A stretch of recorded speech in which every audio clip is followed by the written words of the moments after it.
Welcome to Wake Up Call for the Soul with Bill and Wendy. Hello, Bill. Hi, Wendy. Well, it is very exciting to be with you here today recording because what the listeners don't know is that it's been quite a while since we recorded. In fact, Bill's been in a little bit of a funk and hasn't really been interested in recording. But today we are back with a new conversation.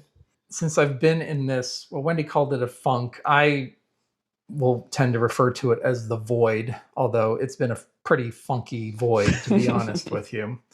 And maybe I need to describe the void a little bit. The void is a term that I became familiar with through Oren's writings. That's Orin, Oren's writings through Sinea Roman. And the void is basically a place that we go through on our spiritual journey. It's the way he kind of describes it and that I experience it as is kind of like a womb of creation. So it feels like nothing is happening. The material mind has a very hard time dealing with the void.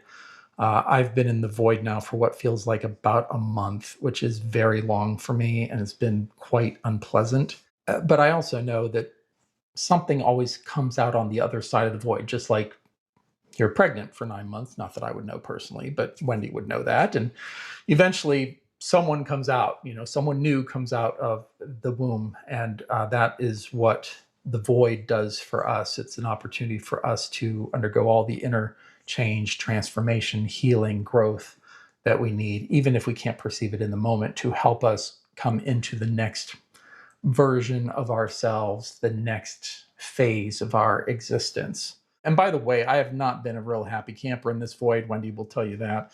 I've been a pretty big jerk a lot of times, and I'm not proud of that. I wouldn't go that far, but you're very kind. You've just been a little bit depressing to be around. That's all. I'm not even claiming to be out of the void.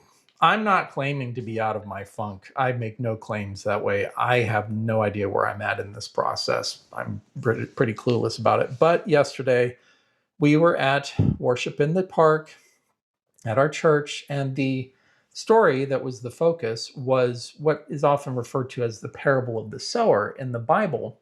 And I can't really say that I heard much of what was said there, but the funny thing was that in a tiny little graphic at the bottom of one of the pages of the bulletin for yesterday's service, there was a quote from Robert Louis Stevenson. It said, "Don't judge each day by the harvest you reap, but by the seeds that you plant."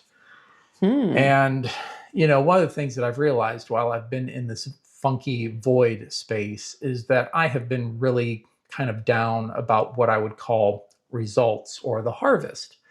Whereas before I was in my funk, I was much more focused on, I'm casting seeds, baby. I'm casting seeds. So what if none of them are doing a blanking thing?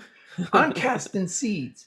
And during my funky void experience, I have at many times indulged in some negativity, we might call it, or resistance around the perceived lack of results or harvest from my said seed scattering activities. And the way I'm thinking about this episode is it's really, for me, I don't know if this is what the title will be, but it's almost like, well, what should we be focusing on? And does it make sense to focus on the harvest, or will we be a lot happier if we focus on casting of the seeds, which then maybe it brings us into the actual story that is told in the Bible that is kind of the leaping off point for a lot of this conversation here. Well, that does make a lot of sense because in the world, we do want to make a difference, which often means we want to see the harvest because then we've known that all those seeds we've scattered has given results, as you said, and made a difference. And it is nice to see it, but unfortunately, we don't always get to see it. And perhaps Source is not calling us to, ooh, yay, we see how great we've been with all the seeds we're scattering. But no, I love that, the focus on the seeds. And I love that quote that you brought forward today. And we've talked about this, Bill, because you have been talking about the parable of the sower for so long. I think it might even be one of your scripture favorite parables from the Bible. Yeah, And it in, absolutely is. Yeah. and in fact, you wrote back in August of 2018, when you were big into writing your own parables that were versions perhaps of the parables in the Bible. And this is on your blog post from 2018, and it is called The Foolish Farmer. So it's a short story. I'm going to read it now, which is modeled after the stories in the Bible: Mark 4, 1 through 20, Matthew 13, 1 through 9, Luke 8, 4 through 8. And this is Bill's version. A farmer went out to sow his seed like he did every year. As he was scattering the seed, some fell along the path, and the birds came and ate it up. Some fell on rocky places where it did not have much soil. It sprang up quickly because the soil was shallow. But when the sun came out, the plants were scorched, and they withered because they had no root. Other seed fell among the thorns, which grew up and choked the plants. Still other seed fell on good soil, where it produced a crop, 100, 60, or 30 times what was sown. Every planting season, the farmer did this with the hope that the path would soften, the rocks would erode, and the thorns would retreat so that the seed could fulfill its purpose in those places as well. Yeah, so the first part of that is very similar, if you were to go to the Bible, to those passages that Wendy mentioned in Matthew, Mark, and Luke.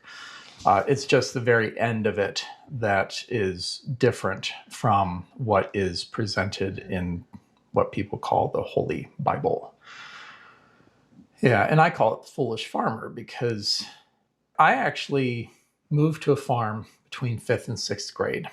And I got to see my father broadcast seed in the fields. So the fields that we had were largely Timothy, which is, I think, a lot of times what you want to feed horses. And he wanted some alfalfa in those fields. Because he wanted alfalfa, well, the way that you get alfalfa in those fields is that you get a whole bunch of alfalfa seed, and he had a broadcaster. You put the seed in the pouch, and then it had a wheel. It was almost like a funnel where then the seed ran down the funnel into the wheel, and then you turned a crank to turn the wheel. And as the seed hit the center of the wheel, centrifugal force would kind of shoot it out in all directions around the farmer. And I'm not saying that this is the technology that Jesus would have seen in his day. Maybe they had something like that, but it's more likely that they had a bag of seed and they went out there with their hands and literally just threw it in the field for whatever it was that they were growing. So Jesus in this message is not talking about planting seeds. He's talking about casting seeds, which means you throw them. You throw them without controlling exactly where they're going to go. But one of the things about my dad was, and this is why I call this the parable of the foolish farmer, because I think when Jesus would have told this story, part of the point of the story is he's making a distinction between how God is different from human beings and how we, as children of God, are called to be different from other human beings. I watched my dad cast seed, and we had hard paths because the cows made hard paths. He didn't cast seed there. Why would he? Because it can't grow. We had huge piles of rocks that were piled together to make room in the pasture, okay, or even to clean up the fields. Those piles of rocks were full of thorns. He didn't cast seed there. He only cast seed on what he thought was good ground. And this story by Jesus, I think, when I think about Jesus telling this story, I hear him telling his audience, who most of them are agrarian people. They either know farming directly or have a lot of experience with having friends and family who are farmers. So anyone hearing this parable saying, well, why would he cast seed on the path? Why would he throw it on rocks or in thorns? That's ridiculous.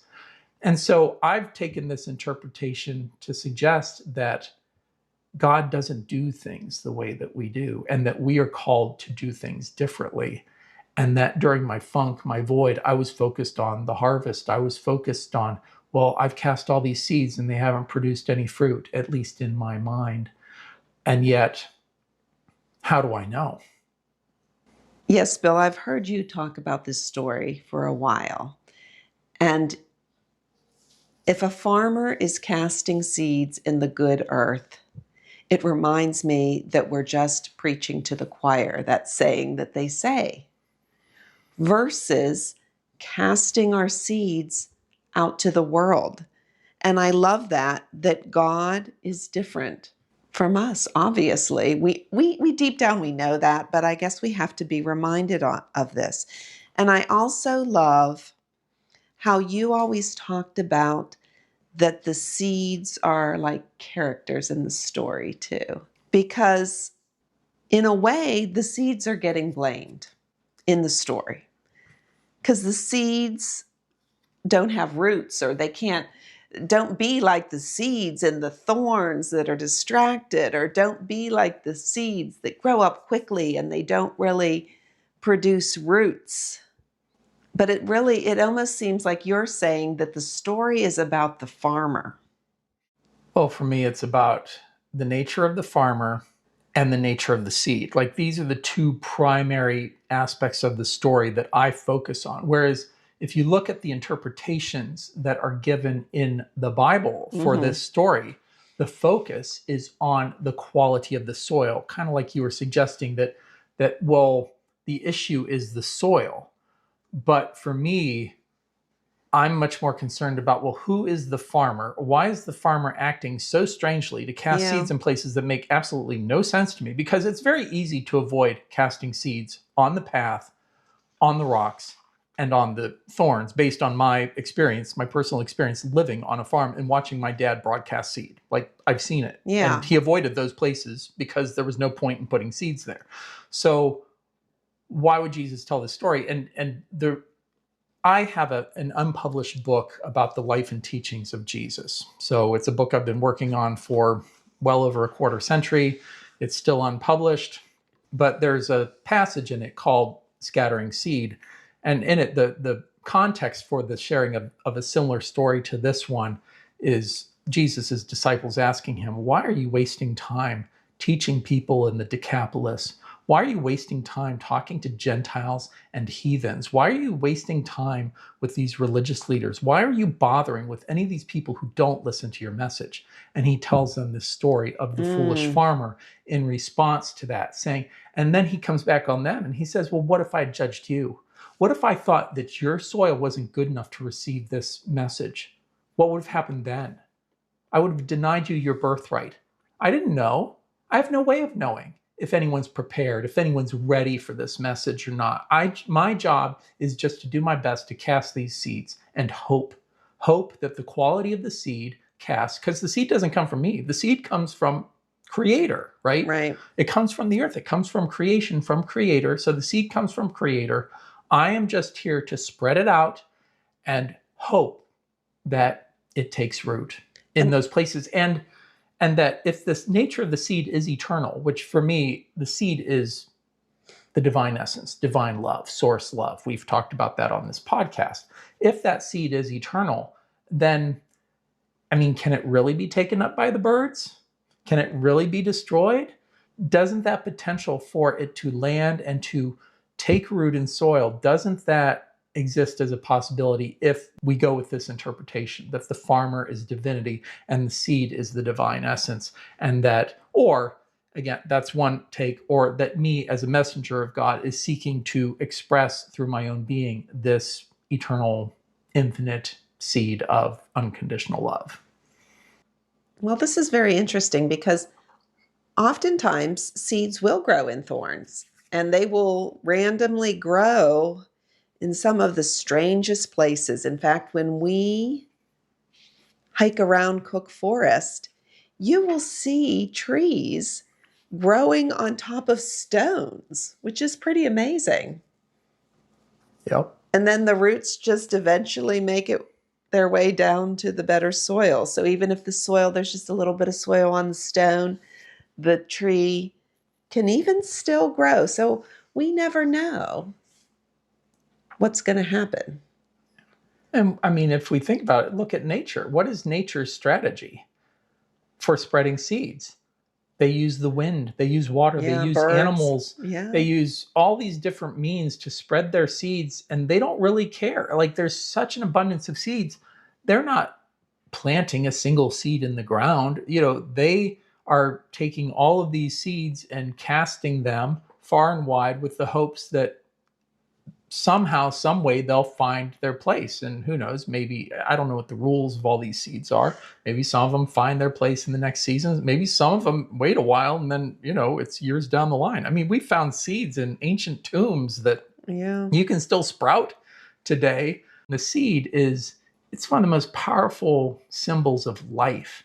It's this thing that looks dead. It looks like a little pebble or a stone or a grain or whatever. Hmm. And yet it can turn into a whole plant or even a tree or ultimately into a forest. And this message, it almost from what we're talking about, speaks of evangelism, but evangelism can be a dirty word to a lot of people because it sounds like we're preaching.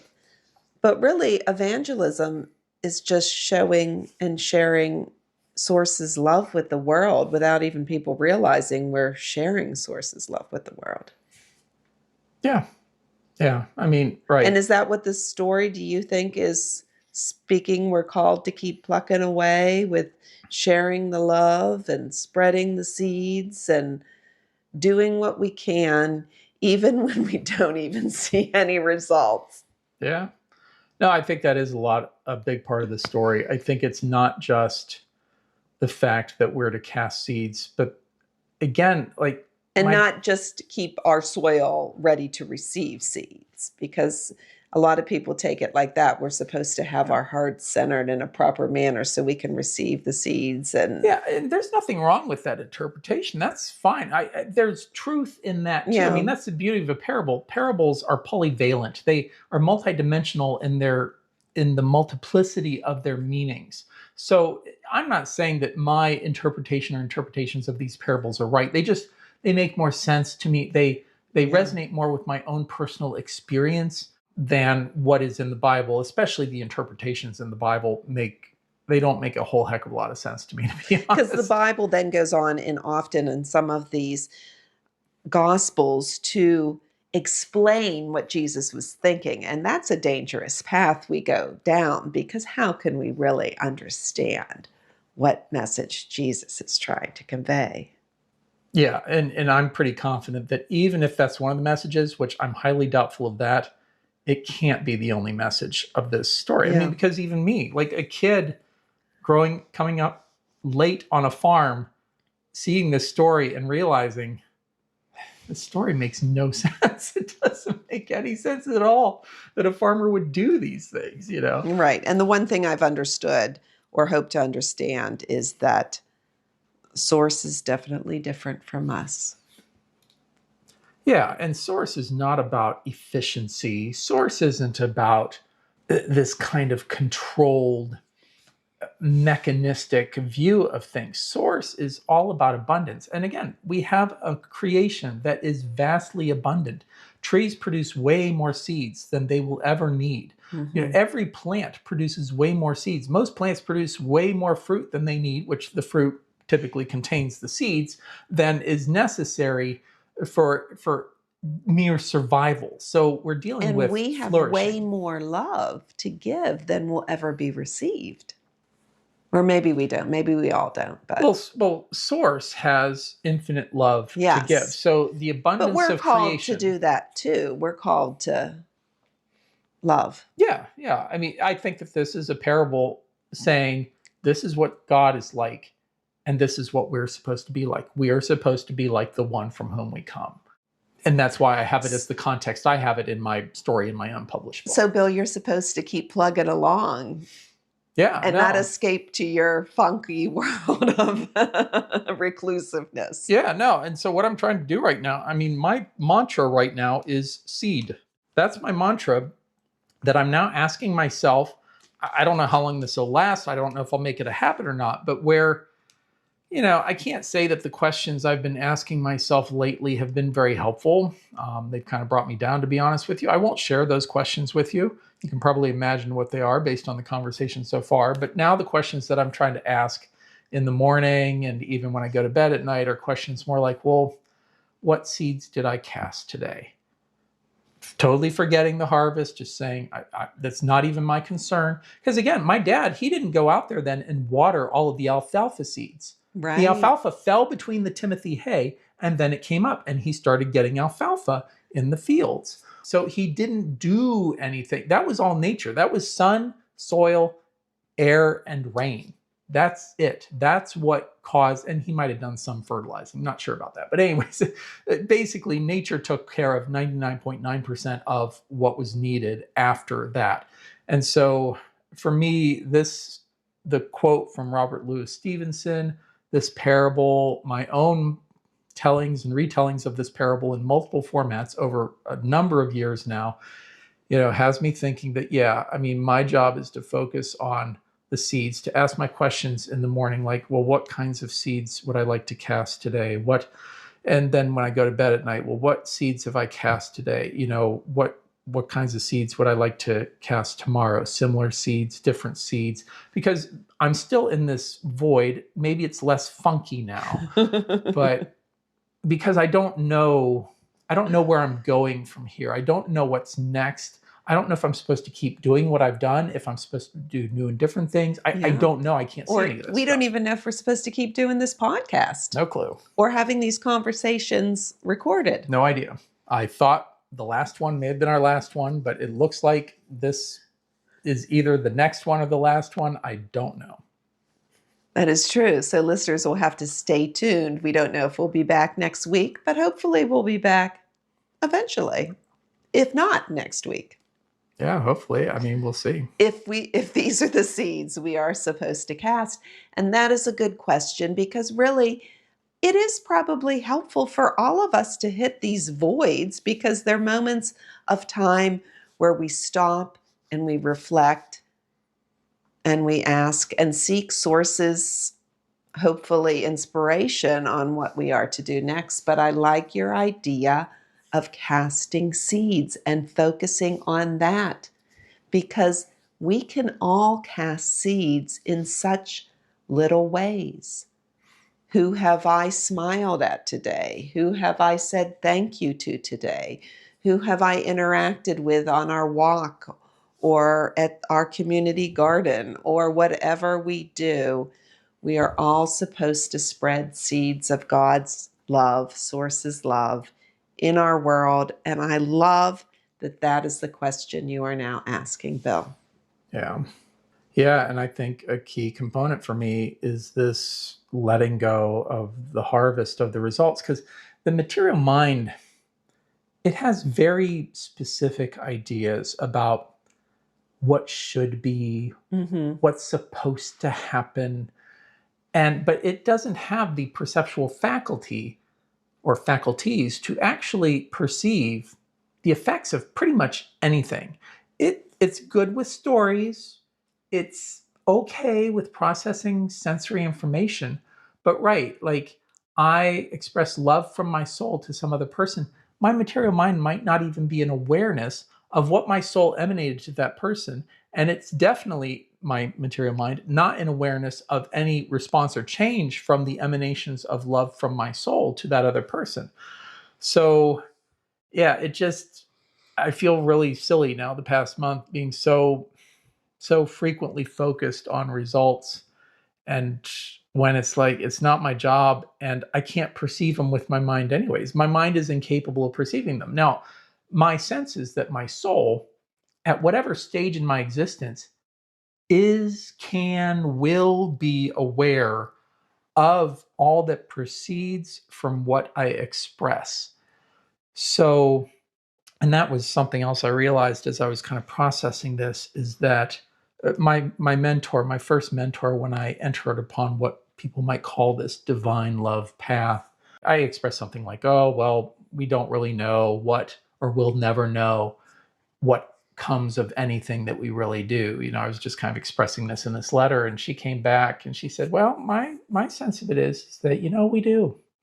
That at some point in the vastness of eternity, of our eternal existence, that we do at some moment in eternity perceive what has flowed from what we have done. And I mean, she was focused on the more positive things. I think that also goes for the negative things. But that those things, and we don't just see like how an expression of love that we had an impact on an individual.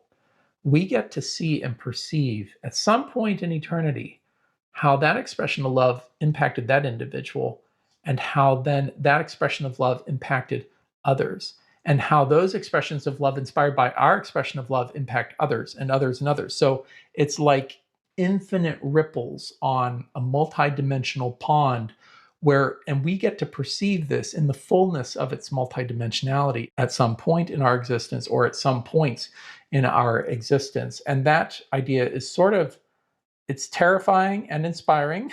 And exciting. That is very exciting, Bill. Kind of all at the same time. And it depends on what state I'm in. That's true, because that just stresses the importance of way of being, as we were talking about, and how our actions, thoughts, and interactions with people will come back to haunt us, or come back to bless inspire, us, bless us, and well done, good and faithful servant, as they say. Yeah, it's like a cosmic echo chamber, that we put things out, and our mind thinks, oh, I should hear the echo in X number of seconds. But the soul is capable of perceiving those echoes on a much grander, eternal, so-called time scale. That reminds me of that great quote I love from the opening of Gladiator. What we do in this life echoes through all eternity, or something similar. Yeah, Maximus says that to the troops to the cavalry before they enter the battle. Yeah, he says what we do in life echoes in eternity. Love it. Well, Bill, it's been a great conversation with you here today. Are there any other thoughts that you wanted to make sure you express to our listeners? The thing that I would like to say before we wrap up here is that the times we're in on this planet are very difficult, and they are going to get, in their own ways, more difficult. And so it is going to be tempting. Our material minds are going to be tempted to think that what we do, how we are, what we say, that it doesn't matter. And I'm confident that it does matter. My recent experiences have helped me to perceive that that is indeed the case. And so my hope for this episode is that it inspires listeners to keep at it even when it seems hopeless, because that's part of what this parable is for me.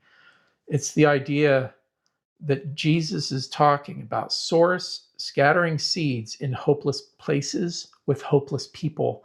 My dad didn't scatter seed in the rocks and in the thorns and on the path because he had no hope that those seeds would do any work there. There was no purpose to it. But I think that each of us in our own ways are going to be called to cast our own seeds of love and light in ways that will help other people, even if we can't see it in the moment, even if everything in the world screams at us that what we do doesn't matter, that it's not helping, that it can't make any difference, that we are expressing our love and light in hopeless circumstances, even with people who appear to be hopeless, people that just other people would say, well, it's just a waste of time. That anything that is done or expressed in love is not hopeless. That everything done that way is meaningful and purposeful. And that just because we cannot see the effects, the harvest, the results, the outcomes in a time frame that our minds prefer, that indeed those things expressed echo throughout all eternity. Well said, Phil. It's been great having this conversation with you. And to all those listeners out there, you got this. Keep doing it. Keep plugging away. Keep scattering those seeds. Until next time. Until next time. Thank you so much for listening to Wake Up Call for the Soul with Bill and Wendy. We look forward to you joining us next time.